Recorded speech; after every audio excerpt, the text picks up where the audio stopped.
How to fix WhatsApp voice message ear speaker issue. So if you want to fix your voice message ear speaker issue, then what you need to do is first you need to open up your Play Store.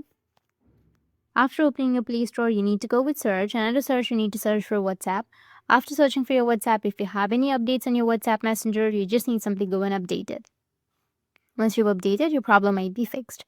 If that doesn't fix your problem, then the next solution is you need to find your WhatsApp application. Search for WhatsApp.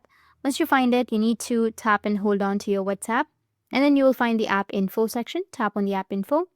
Once you tap on the app info, you will have storage and cache. Tap on it and then go with clear cache, which will be on the right side.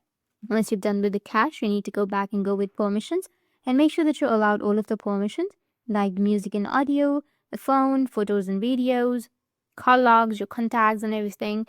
Once you've allowed the permissions, you can go back and restart your device. So press and hold on to that power button and then just restart. After restarting, your problem might be fixed. That's it, and if you have any questions, feel free to comment below. Thanks for watching.